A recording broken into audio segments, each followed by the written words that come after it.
Pre निकाल लिया but mains नहीं क्वालिफाई कर पाए, है ना। और बहुत सारे बच्चों ने तो प्री भी नहीं क्वालिफाई किया, ठीक है, मतलब दोनों ही चीजें हैं। बहुत सारे बच्चे प्री क्वालिफाई कर गए बट मेंस नहीं निकल पाया, और बहुत सारे बच्चे ऐसे रहे जिनका प्री भी क्वालिफाई नहीं हो पाया। तो क्या वजह रहेगी, है ना, मतलब क्या रीजंस रहे होंगे जिसकी वजह से बच्चे को एग्जाम क्वालिफाई नहीं कर पा रहे। हाँ, क्योंकि हम कैसे लोग हैं, हम सामाजिक प्राणी हैं, हम समाज के बीच में रह रहे हैं। तो अगर बच्चों आप समाज में रह रहे हो तो जाहिर सी बात है ये रीजंस जो हैं वो आपको समाज के लोग ही देना शुरू कर देंगे। पता है आप लोग को ये बात, ये रीजन जो है यानी कि आपका एग्जाम क्यों नहीं क्वालिफाई हो पाया, इसका रीजन जो है वो आपके समाज के लोग यानी कि आपके घर वाले, आपके पड़ोस के लोग, आपके दोस्त यार, वो आपको खुद ही देना शुरू कर देंगे। रीजंस क्या देंगे वो? रीजंस वो देना शुरू करेंगे कि आपने ढंग से पढ़ाई नहीं की होगी। बहुत ध्यान सुनना मेरी बात को, वो रीजंस देना शुरू करेंगे, आप नहीं ढूंढोगे, आप उनके पास बस चले जाना, वो बताना शुरू करेंगे कि आपने पढ़ाई नहीं ढंग से की होगी, ठीक है, आपकी तैयारी अच्छे से नहीं हो पाई होगी, ठीक है, आपने देर रात तक फोन चलाया होगा, आप दोस्तों के साथ मस्ती कर लोगे, बर्थडे पार्टीज, शादियां निपटा रहे होगे, आपका पढ़ाई में मन नहीं लग रहा होगा, आप टीवी देख रहे होगे, परमानेंटली आप टीवी देख रहे होगे, आपने मॉक नहीं लगाया होगा, आपकी गर्लफ्रेंड होगी, आपके बॉयफ्रेंड होंगे, इस वजह से आप सिलेक्शन नहीं अचीव कर पाए, इस वजह से आप एग्जाम को क्वालिफाई नहीं कर पाए। क्या यही रीजंस हो सकते हैं? क्या यही रीजंस हो सकते हैं? लेकिन मैं नवनीत तिवारी इन सभी बातों से कंप्लीटली डिसएग्रीड हूं। कोई अगर ये बातें आपसे कह रहा है और कह रहा है इस वजह से आपका सिलेक्शन नहीं हो पाया, उन सभी लोगों को एक बार मेरे से मिलवा देना। ये सारी बातें कंप्लीटली रॉन्ग है, क्योंकि मैंने अपने बच्चों का संघर्ष देख रखा है। बच्चों ने एक्सट्रीम लेवल अपना टच किया है, अपना 200% दिया है, रात रात जाग करके बच्चों ने पढ़ाई की है, मॉक सॉल्व किया है, उसके बाद भी वो सुबह 6 बजे वायरल मैथ्स की क्लास करने उड़ गए हैं, सिर्फ और सिर्फ अपने संघर्ष को खत्म करने के लिए ही। लगातार उन्होंने मेहनत किया है, सिर्फ और सिर्फ किस लिए? अपने एग्जाम को क्वालिफाई करने के लिए, अपने आप को स्टेबल बनाने के लिए, अपने माँ बाप का सपना पूरा करने के लिए। सर तो एग्जाम क्वालिफाई क्यों नहीं हुआ?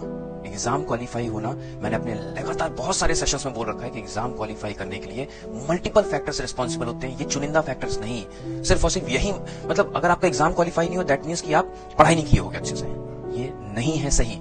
ये वन ऑफ द रीजंस हो सकता है, लेकिन सिर्फ और सिर्फ यही रीजन मैं नहीं मानता। I completely disagree with this.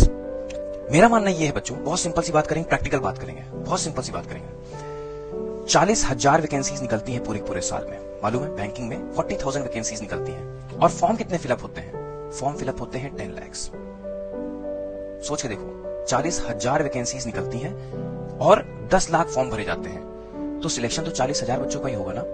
Selection तो 40,000 बच्चों का ही होगा। तो इसका मतलब क्या हुआ? इसका मतलब 9,60,000 बच्चे जो हैं, उन सभी बच्चों की गर्लफ्रेंड्स नहीं होंगी, इस वजह से सिलेक्शन नहीं पाए। उन सभी बच्चों के बॉयफ्रेंड रहे होंगे, इस वजह से सिलेक्शन नहीं पाए। उन सभी बच्चों ने देर रात तक फोन चलाया होगा, इस वजह से सिलेक्शन नहीं मिला।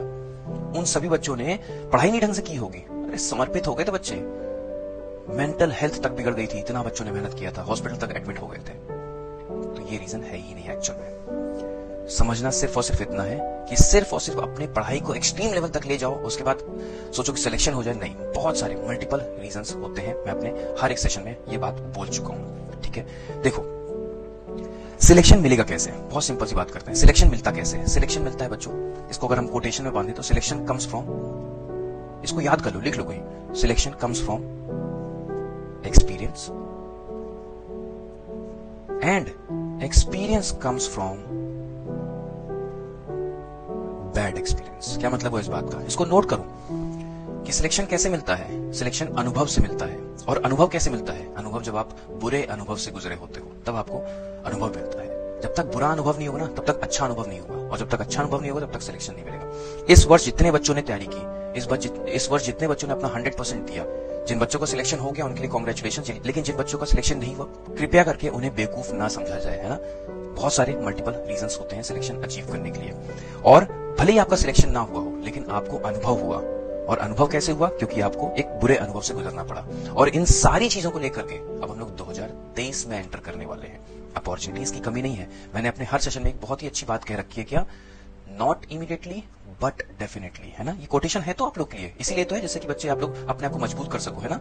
Not immediately but definitely, but definitely. बात समझ आ रही है? तुरंत नहीं होगा, मतलब तुरंत आज सिलेक्शन नहीं हो पाए कोई बात नहीं, बट एक ना एक दिन अवश्य होगा, है ना। Not immediately but definitely. बहुत बढ़िया, क्योंकि हमें सिलेक्शन चाहिए नहीं, हमें सिलेक्शन चाहिए ही चाहिए, और हम लेके दिखाएंगे यार। बस एक चीज बड़े ध्यान से समझ लो कि अंदर का जो मोटिवेशन है ना, वो लो नहीं होना चाहिए। और कभी मैंने अपने हर सेशन में एक बात बोल रखी है कि कभी आपको लगे कि यार मेरा मोटिवेशन डाउन हो रहा है, तो किसी मोटिवेशनल स्पीकर की जरूरत नहीं है आपको, मेरी भी जरूरत नहीं है आपको, किसी की जरूरत नहीं है। आप सिर्फ और सिर्फ एक बार अपने माँ बाप का चेहरा देखना, आप सिर्फ एक बार अपने माँ बाप का चेहरा देखना, उनकी आंखें देखना, उनके आंखों में पल रहा सपना देखना, उनकी आंखों में पल रहा आपको बड़ा बनते हुए देखना, उनकी ख्वाहिशों को देखना, ऑलवेज आपको मोटिवेट करेगा। आपको कभी महसूस ही नहीं होगा कि यार मैं डिमोटिवेट हो रहा हूँ। कभी लगेगा यार लोग ये कह रहे हैं, लोग वो कह रहे हैं, सारी बातें एकदम से वॉश आउट हो जाएंगी। आप फिर से अपने आप को तैयार कर लोगे कि मुझे इनके लिए अपने आप को तैयार करना है, मुझे नवनीत सर के लिए अपने आप को तैयार करना है। क्लियर है? कभी भी डिमोटिवेट नहीं होना है, माँ बाप का सपना पूरा करना है। माँ बाप हमेशा आपको लेकर के पॉजिटिव फीलिंग रखते हैं। अभी आप मम्मी के पास जाओगे, पापा के पास जाओगे, वो लोग बड़े प्यार से कहेंगे कोई बात नहीं, इस साल सिलेक्शन नहीं हुआ तो नेक्स्ट ईयर होगा, है ना। लोग कह रहे हैं ना, तो लोगों का काम है कहना, है ना। बस अपने आप को हमेशा बिना रुके, बिना झुके, बिना थके मेहनत करते रहना है। इस साल नहीं हुआ कोई बात नहीं, नेक्स्ट ईयर तो होगा ना। इस साल नहीं हुआ तो नेक्स्ट ईयर तो होगा ना। 2023 तो हमारा होगा ना। बोलो हाँ या ना सारे बच्चे, 2023 तो हमारा होगा ना। तो बिल्कुल परेशान होने की जरूरत नहीं। बच्चों ने बहुत मुझे मैसेज किए, बहुत टेलीग्राम पे मैसेज किए कि लगातार सर हमारा सिलेक्शन नहीं हो पाया, एक भी एग्जाम क्वालिफाई नहीं हो पाया, बड़ा ही बुरा लग रहा है, बहुत सारे लोग उल्टा सीधा बोल रहे हैं। मैं खड़ा हूं आपके साथ, Navneet sir is always with you. बिल्कुल इन चीजों के बारे में सोचने की जरूरत नहीं है। और दोबारा हम लोग अपने आप को तैयार करेंगे 2023 के लिए। और मैंने अभी एक जल्दी में बहुत ही अच्छी लाइन बोली थी। क्या बोली थी मैंने? जब तैयारी अवसर से मुलाकात करती है तो क्या रचता है? सारे बच्चे जवाब देंगे। जब तैयारी अवसर से मुलाकात करती है तो क्या रचा जाता है? तो इतिहास रचा जाता है। ये राइट टाइम है अपने आप को फिर से एक बार खड़ा करने का, फिर से अपने आप को मजबूत करने का और खुद को तैयार करने का। क्योंकि 2023 में अपॉर्चुनिटीज तो आएंगी, अपॉर्चुनिटीज तो मिलेंगी फिर से एक बार, बशर्ते उस समय आप तैयार रहो। उस समय ये फील ना हो कि सर इस बार भी मेरे से ये चीजें नहीं हो पाई, है ना। बस अपने आप को फिर से एक बार खड़ा करो, फिर से अपने आप को तैयार करो, फिर से आपके पास अपॉर्चुनिटीज होने वाली हैं, आने वाली हैं, तो घबराना नहीं है और हम फिर से इतिहास रचेंगे।